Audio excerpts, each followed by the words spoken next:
Bagaimana mungkin sebuah negara kecil di Eropa yang luas wilayahnya hanya separuh Pulau Jawa bisa menaklukkan ribuan pulau di Nusantara dan menguasai ratusan kerajaan selama lebih dari 300 tahun? Jawabannya bukan hanya soal meriam dan kapal perang. Ada strategi licik yang jarang diceritakan dalam buku sejarah. Dan di video ini kita akan membongkarnya. Sebelum memahami bagaimana Belanda menjajah Indonesia, kita harus paham bahwa Indonesia adalah sebuah negara yang belum pernah ada sebelum masa kolonial Belanda. Wilayah yang kini menjadi Republik Indonesia merupakan bagian dari kawasan geografis yang dikenal sebagai Kepulauan Nusantara atau Dunia Melayu. Rangkaian pulau besar yang dihuni oleh lebih dari 1.300 kelompok etnis dan 700 bahasa yang pada masa prakolonial tidak pernah benar-benar bersatu di bawah satu pemerintahan. Selama berabad-abad, ratusan kerajaan bangkit dan runtuh di Nusantara. Banyak di antaranya menjadi kaya raya dengan menguasai jalur-jalur sempit di lautan yang sejak zaman kuno telah menghubungkan Kekaisaran Tiongkok dengan peradaban kuno India, Persia, Arab, dan wilayah lainnya.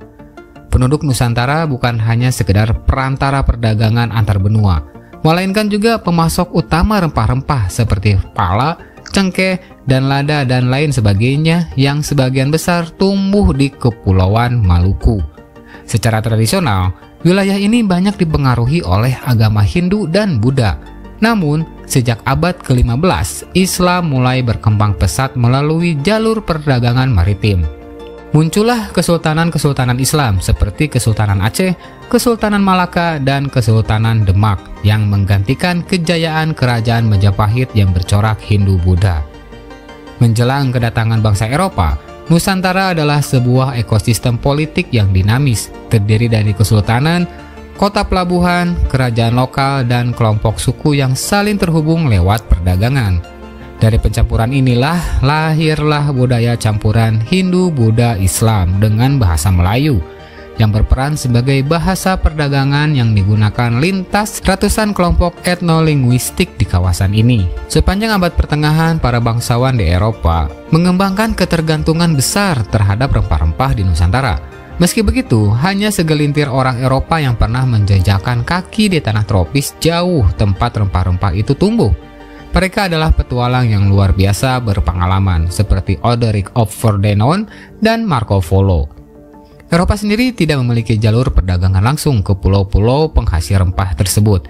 Selama berabad-abad, pasokan rempah Eropa hanya bisa diperoleh melalui Kekaisaran Islam di Timur Tengah yang menguasai jalur darat perdagangan rempah dari Asia ke Eropa. Menjelang akhir abad ke-15, Kesultanan Utsmaniyah atau Ottoman Empire menjadi kekuatan Islam paling berpengaruh dan memanfaatkan dominasinya atas jalur rempah untuk keuntungan politik dan ekonomi. Keadaan ini lama-kelamaan menjadi tidak menguntungkan secara ekonomi bagi Eropa. Namun, alih-alih menghentikan ketergantungan mereka, bangsa Eropa justru mencari jalan baru untuk mendapatkan pasokan rempah secara langsung. Kerajaan kecil Portugal menjadi pelopor pencarian jalur baru ini. Tahun 1497, penjelajah Portugis Vasco da Gama berangkat dari pelabuhan Lisbon dengan 4 kapal dan 170 orang awak untuk memulai salah satu perjalanan paling bersejarah di dunia. Dengan menempuh 38.624 km melalui jalur berbahaya Tanjung Harapan, ia tiba di pelabuhan Calicut, India. Setahun kemudian, penemuan jalur laut langsung ke India ini membuka hubungan perdagangan rempah langsung antara Eropa dan Asia, sekaligus menjadi awal dari era imperialisme global. Tak lama setelah itu, Portugis mulai membangun imperium kolonialnya. Tahun 1509, mereka masuk ke dunia Melayu dan menjalin hubungan dengan Kesultanan Malaka. Namun, hanya 2 tahun kemudian, pada tahun 1511, armada Portugis yang dipimpin Afonso de Albuquerque menaklukkan Malaka, menggulingkan sultan dan menggabungkan kota pelabuhan strategis tersebut ke dalam kekuasaan Portugis. Tidak lama berselang, sepupu mereka dari semenanjung Iberia, Spanyol, mulai menjajah kepulauan yang kini dikenal sebagai Filipina.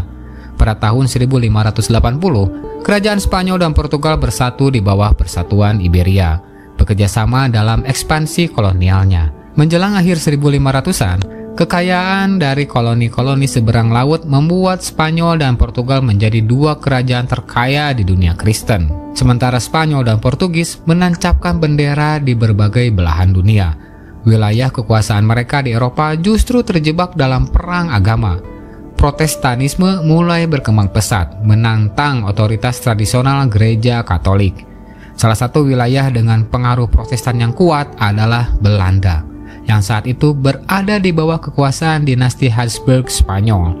Pada tahun 1566, rakyat Belanda yang beragama Protestan bangkit melawan penguasa Katolik Spanyol dan akhirnya berhasil memerdekakan diri pada tahun 1588 dan membentuk Republik Belanda yang merdeka. Menyadari kekayaan luar biasa yang diperoleh oleh Iberia dari koloni di seberang samudra, Belanda bertekad mencari dan merebut rahasia Imperium Katolik di timur.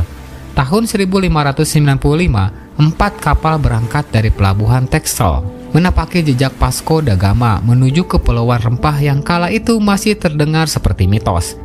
Mereka tiba di Kesultanan Banten di Pulau Jawa pada tahun 1597. Sayangnya, kedatangan mereka segera dihadang oleh Portugis yang berhasil membujuk penguasa lokal untuk memaksa orang-orang Belanda pergi.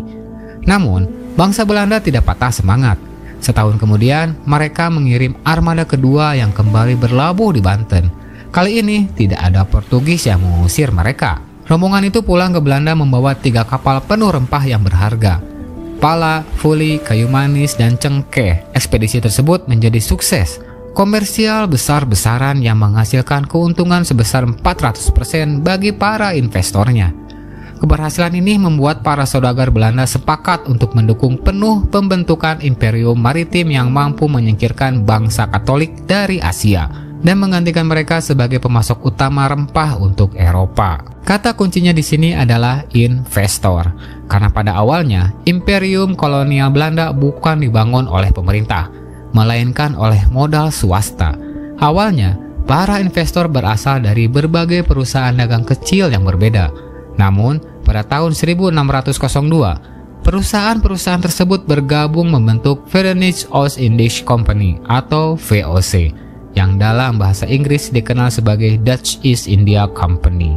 VOC adalah salah satu perusahaan saham gabungan pertama di dunia. Secara resmi, ia adalah korporasi swasta, namun cara kerjanya lebih mirip negara yang berdaulat, membuat perjanjian dengan penguasa lokal, berperang, mencetak mata uang sendiri, bahkan mendirikan koloni.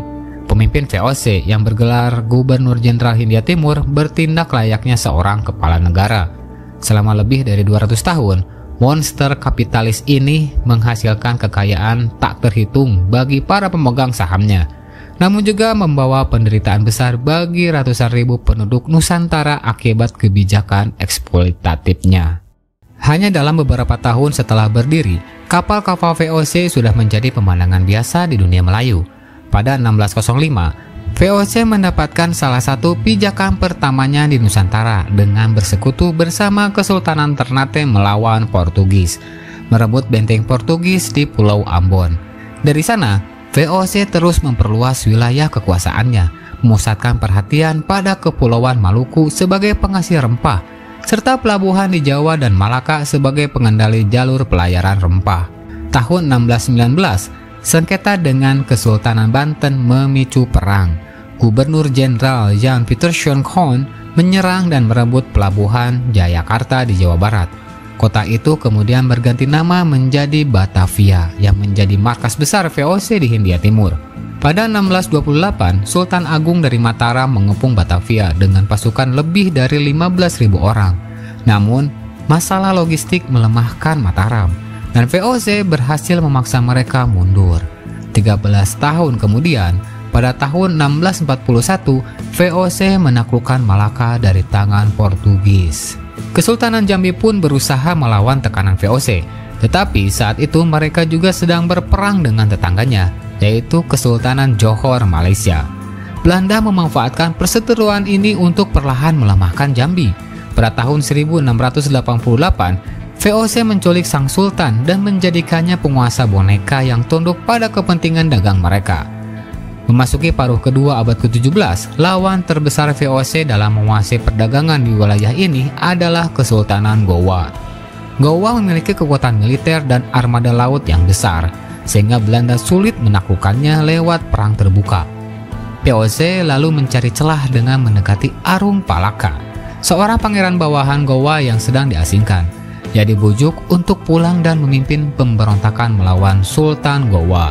Dalam kekacauan itu, VOC menghancurkan armada laut Gowa dan memaksa sultannya menandatangani perjanjian Bungaya tahun 1667 yang membuat Gowa secara ekonomi bergantung pada VOC. Pada 1674, VOC kembali memanfaatkan gejolak politik, kali ini di Kesultanan Mataram. Setelah Sultan Agung wafat, para vasal Mataram memberontak melawan penggantinya yang dianggap kejam dan tidak cakap.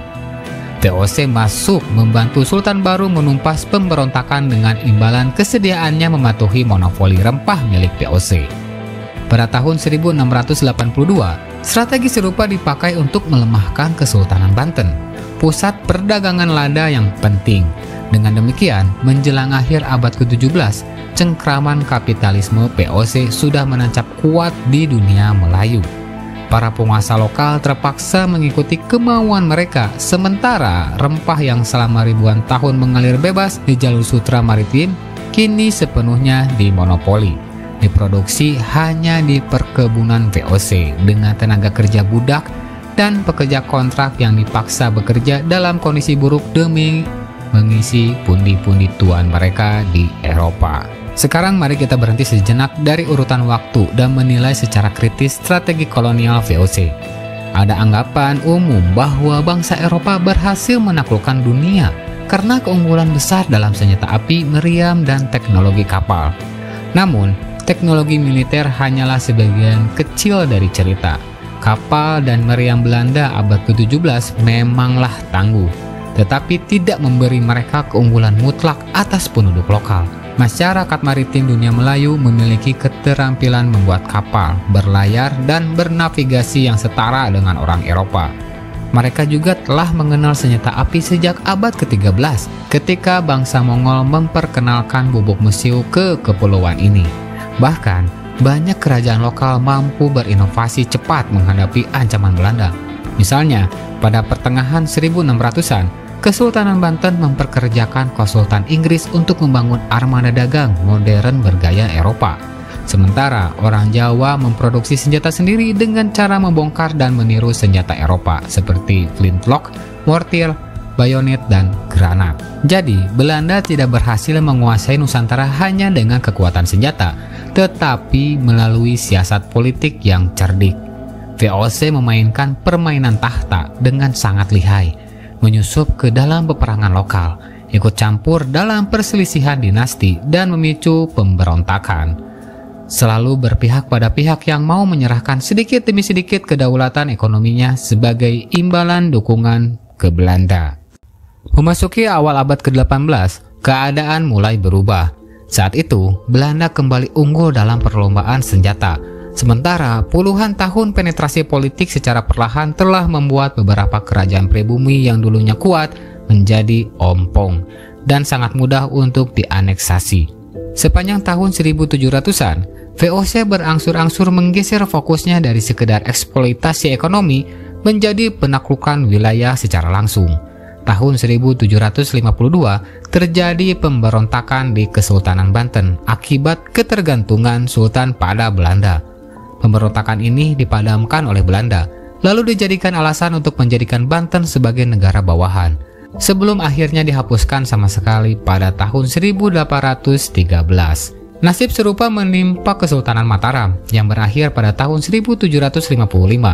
Tahun 1780, cerita yang sama terulang di Kesultanan Tidore di Maluku Utara, ketika para bangsawan lokal memberontak melawan Sultan karena campur tangan Belanda. Belanda menumpas pemberontakan itu dan menjadikan Tidore sebagai negara bawahan. Langkah ini memicu pemberontakan besar yang dipimpin oleh pangeran pengasingan yang bernama Nuku. Dalam sejarah Indonesia modern, Nuku dikenal sebagai pahlawan nasional dan alasannya sangat jelas. Ia meraih banyak kemenangan mengejutkan melawan Belanda, bahkan berhasil merebut kembali tahta Kesultanan Tidore dan memulihkan kemerdekaannya. Belanda tidak pernah bisa menundukkan Nuku selama ia hidup. Baru 5 tahun setelah kematiannya pada tahun 1810, saat kesultanan dipimpin penerus yang jauh kurang cakap dari Nuku, Tidore akhirnya ditaklukkan dengan bantuan Kesultanan Ternate yang sudah lama menjadi bawahan Belanda. Menjelang akhir abad ke-18, status quo kolonial kembali berubah. VOC menghadapi masalah besar, kebangkrutan. Penyebabnya banyak. Pedagang rempah telah merosot tajam pada tahun 1800-an. Pala dan cengkeh mulai ditinggalkan, digantikan oleh tekstil, kopi, dan teh.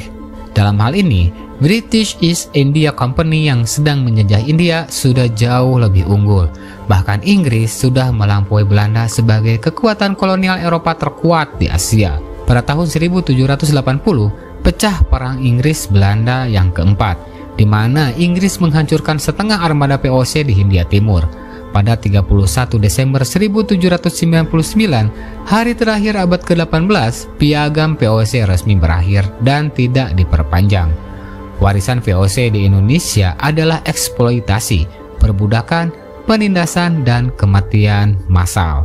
Ratusan ribu orang tewas atau hidup dalam belenggu demi mempertahankan monopoli rempah bagi perusahaan itu. Namun, meskipun penderitaan itu begitu besar, demam rempah di Eropa akhirnya meredup, dan VOC tetap bangkrut. Setelah pembubarannya, wilayah kolonial VOC diserahkan kepada Republik Belanda, yang saat itu menghadapi masalah baru yang berbentuk seorang perwira artileri asal Korsika yang bernama Napoleon Bonaparte.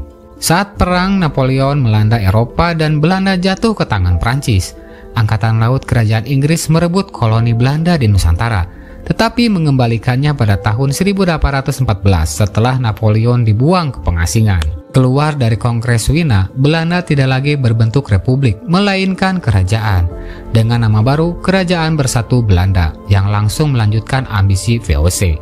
Pada tahun 1824, ditandatangani perjanjian antara Inggris dan Belanda yang membagi wilayah antara Malaya di bawah Inggris dan Hindia Belanda di bawah Belanda. Garis batas ini hingga kini menjadi perbatasan Malaysia dan Indonesia. Dengan persaingan kolonial utama yang telah diatur, Belanda bisa memperluas kekuasaannya tanpa hambatan. Sepanjang abad ke-19, cengkraman Belanda merambah luas ke Sumatera, Kalimantan, dan pulau-pulau luar. Kesultanan Palembang dianeksasi pada tahun 1823, Jambi pada tahun 1883, bahkan pada tahun 1908, pasukan Belanda dengan senapan mesin menggulingkan Raja Klungkung, negara merdeka terakhir di Bali. Baru menjelang Perang Dunia Kedua, kekuasaan Belanda di Nusantara mencapai titik terluasnya. Ironisnya, tanpa Belanda mungkin saja negara Indonesia tidak akan pernah terbentuk. Sebelum kedatangan Eropa, ratusan kelompok etnis di Nusantara terpecah dalam kesultanan, kerajaan lokal, dan suku-suku tanpa tradisi persatuan politik, kecuali hanya sebentar pada masa puncak kejayaan Kerajaan Majapahit. Namun, pada akhir abad ke-20, berbagai peradaban di kepulauan luar telah terikat oleh satu perjuangan bersama, yaitu untuk melawan penindasan Belanda. Dari pengalaman pahit inilah lahirlah tokoh-tokoh revolusioner pada abad ke-20 seperti Soekarno yang mengambil inspirasi untuk menyatukan rakyat Nusantara dan memimpin mereka meraih kemerdekaan dari tuan kolonial mereka.